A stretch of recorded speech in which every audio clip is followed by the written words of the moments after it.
இன்றைக்கி நல்ல சுவையான மீன் குழம்பு தான் நம்ம இன்றைக்கி எப்படி பண்ணுறதுன்னு பார்க்க போகிறோம். இதுக்கு நம்ம மசாலாவெல்லாம் வதக்கி அரைச்சிட்டு தான் பண்ண போகிறோம். டேஸ்ட் ரொம்பவே அருமையாக இருக்கும். நான் இன்றைக்கி சங்கரா மீன் போட்டு வச்சுருக்கேன். நீங்கள் எந்த மீனாக இருந்தாலும் இந்த மாதிரி ட்ரை பண்ணி பாருங்கள். அதுக்கப்புறம் இந்த மெத்தடில் தான் நீங்கள் குழம்பு வைப்பீங்க. வாங்க இப்போ எப்படி பண்ணலான்னு பார்க்கலாம். ஃபஸ்ட் நம்ம குழம்பு வைக்கிறதுக்கு ஒரு பாத்திரத்தில் தண்ணி வச்சுருக்கேன். அதில் நல்லா இப்படி டைட்டாக பிடிச்சோம்னா பிடிக்கிற அளவுக்கு புளி எடுத்திருக்கேன். புளி பார்த்து நீங்கள் எடுக்கிற புளியோட புளிப்பை பொறுத்து எடுத்துக்கோங்க. இது கொஞ்சம் புளிப்பு குறைவாக தான் இருக்கும். நான் இந்த அளவுக்கு புளி எடுத்திருக்கேன். கொஞ்சம் அதிகமான புளிப்புள்ள புளியாக இருந்தால் கம்மி பண்ணி எடுத்துகிட்டு நல்லா ஊற வச்சு கரைச்சிக்கோங்க. மசாலா வதக்கி அரைக்கிறது கடாய் வச்சுருக்கேன். இந்த கடாய் நிறைய பேர் கேட்டிருந்தீங்க. இப்போ நம்மக்கிட்ட சேலுக்கு அவைலபிளாக இருக்குது. ஸ்க்ரீனில் நான் கொடுக்குற நம்பருக்கு வாட்ஸ்அப் பண்ணுங்கள், டீட்டெயில்ஸ் சென்ட் பண்ணுறேன். வேணுன்றவங்க ஆர்டர் பண்ணிவிட்டு வாங்கிக்கலாம். இப்போ 1 டேபிள் ஸ்பூன் எண்ணெய் சேர்த்துட்டு அதில் ஒரு பெரிய சைஸ் பூண்டு, 20லேருந்து 25 சின்ன வெங்காயம் இருக்கும், தோல் எடுத்துகிட்டு வச்சுருக்கிறேன், அதை சேர்த்துக்கலாம். அது கூடவே 1 டீஸ்பூன் சீரகம், 1 டீஸ்பூன் மிளகு சேர்த்துட்டு அது கூடவே 2 தக்காளி, நல்லா பழுத்த தக்காளி, மீடியம் சைஸ் தக்காளி எடுத்துக்கலாம். பழுத்த தக்காளி எடுத்துக்கோங்க. டேஸ்ட் கலர் ரெண்டுமே நல்லாயிருக்கும். இப்போ அந்த தக்காளி காம்பு பகுதியை எடுத்துகிட்டு 4ஆக கட் பண்ணி சேர்த்துக்கோங்க. இப்போ கட் பண்ணி சேர்த்துட்டு இந்த வெங்காயம் தக்காளி எல்லாமே கொஞ்சம் நல்லா கலர் மாறிட்டு வதங்கி வரணும். வதக்கி விட்டுக்கோங்க. இப்போ உங்களுக்கு பார்க்கும்போதே தெரியும் வெங்காயம் பூண்டு தக்காளி எல்லாமே நல்லாவே வதங்கி வந்துருச்சு. இப்போ இதில் காரத்துக்கு வீட்டிலையே அரைச்ச குழம்பு மிளகாத்தூள் 3 டீஸ்பூன் அளவுக்கு சேர்த்துக்கிறேன். நீங்கள் உங்கள்கிட்ட குழம்பு மிளகாத்தூள் இல்லைன்னா அதுக்கு பதிலாக 1 டீஸ்பூன் தனி மிளகாத்தூள், 2 டீஸ்பூன் மல்லித்தூள் சேர்த்துக்கிட்டிங்கன்னா போதும். நீங்கள் உங்கள் காரத்துக்கு தகுந்த மாதிரி மிளகாத்தூள் சேர்த்துட்டு நல்லா கலர் கொடுக்கறதுக்காக 1 ஸ்பூன் அளவுக்கு காஷ்மீரி மிளகாத்தூள் சேர்த்துருக்கேன். இது ஆப்ஷனல் தான், இருந்தால் சேர்த்துக்கோங்க, இல்லைன்னா பரவாயில்ல. இப்போ அடுப்பை கம்ப்ளீட்டாக சிம் பண்ணிக்கோங்க. நம்ம மசாலா சேர்த்துட்டு ஹை ஃப்ளேமில் வச்சிட்டோம்னா கரிஞ்சு போயிடும். சிம்மில் வச்சுட்டு ஒரு 2 நிமிஷத்துக்கு அப்படியே வதக்கி விடுங்க. அப்போ இந்த மசாலாவோட பச்சை வாசனையெல்லாம் போயிடும். இப்போது ஒரு 2 நிமிஷமாக நல்லா வதக்கி விட்டுட்டு அந்த மசாலாவோட பச்சை வாசனை எல்லாமே போயிடுச்சு. இப்போ அடுப்பை ஆஃப் பண்ணிவிட்டு இதை ஆற வச்சுட்டு கொஞ்சமாக தண்ணி சேர்த்து திக்கான பேஸ்ட்டாக அரைச்சி எடுத்துக்கோங்க. இப்போ அடுப்பில் ஒரு அடிகனமான கடாய் வச்சுருக்கேன். இதுக்கு பதில் நீங்கள் மண் சட்டி வச்சுக்கிட்டா கூட வச்சுக்கலாம் குழம்பு வைக்கிறதுக்கு. இதில் 2 டேபிள் ஸ்பூன் கடலை எண்ணெய், அது கூடவே 2 டேபிள் ஸ்பூன் நல்லெண்ணெய். நான் எப்போவுமே மீன் குழம்பு செய்யும்போது கடலெண்ணெய் நல்லெண்ணெய் ரெண்டுமே பாதி பாதி சேர்த்து செய்வேன். டேஸ்ட் ரொம்ப நல்லாயிருக்கும்.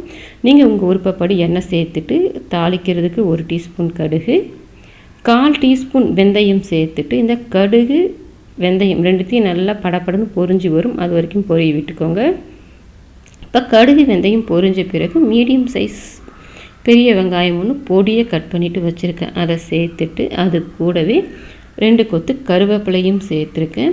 இந்த பெரிய வெங்காயத்துக்கு பதிலாக ஒரு 10 சின்ன வெங்காயம் பொடியை கட் பண்ணி சேர்த்துக்கிறதுனாலும் சேர்த்துக்கலாம்.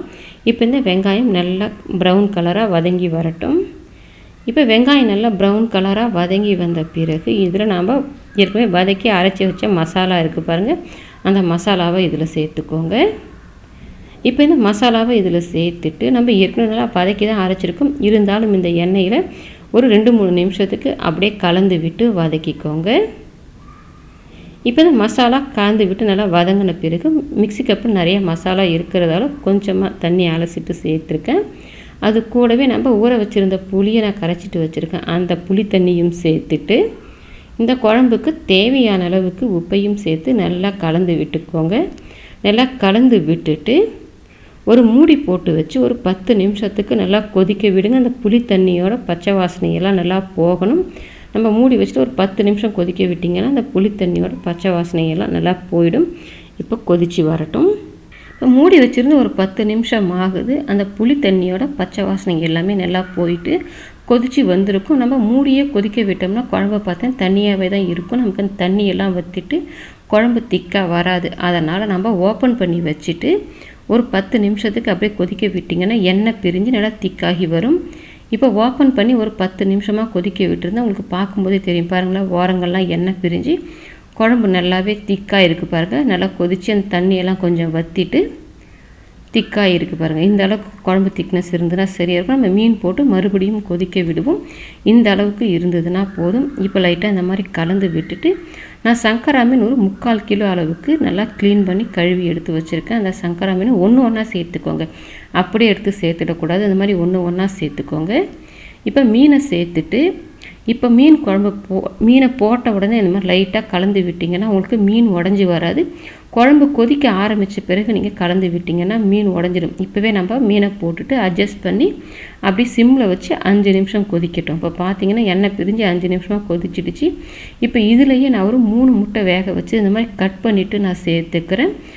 முட்டை சேர்க்க விருப்பம் இல்லை தான் சேர்க்க வேண்டாம். இந்த மாதிரி மீன் குழம்புல நம்ம முட்டை இந்த மாதிரி கட் பண்ணிவிட்டு கொதிக்க விட்டு சாப்பிட்டு பாருங்கள், முட்டையே டேஸ்ட்டாக இருக்கும். நம்ம மீன் போட்டு 5 நிமிஷமாக குழம்பு கொதிச்சிடுச்சு. இதுக்கப்புறம் இங்கே கரண்டி போட்டிங்கன்னா மீன் உடஞ்சி வந்துடும். இந்த மாதிரி லைட்டாக நம்ம துணி பிடிச்சி ஆட்டி விட்டுட்டு மறுபடியும் ஒரு 5 நிமிஷம் மட்டும் கொதிக்க விட்டுருக்கேன். எண்ணெயெல்லாம் பாருங்கள் நல்லா பிரிஞ்சு வந்துருச்சு. இப்போ நம்ம அடுப்பை ஆஃப் பண்ணிடலாம். அடுப்பை ஆஃப் பண்ணிவிட்டு நம்ம உடனே சாப்பிட்றத விட ஒரு 1 மணி நேரம் இல்லை 2 மணி நேரம் அப்படியே குழம்பு கொஞ்சம் ஊற விடுங்க. குழம்பு நல்லா டேஸ்ட் ஆகிடும். நமக்கு நல்லா சுவையான அருமையான சங்கரா மீன் குழம்பு ரெடி ஆகிடுச்சு. நீங்கள் எந்த மீனாக இருந்தாலும் இந்த டைப்பில் செஞ்சு பாருங்கள், ரொம்பவே டேஸ்ட் அருமையாக இருக்கும். ட்ரை பண்ணி பார்த்துட்டு எப்படி வந்ததுன்றதை கமெண்ட் செக்ஷனில் சொல்லுங்கள்.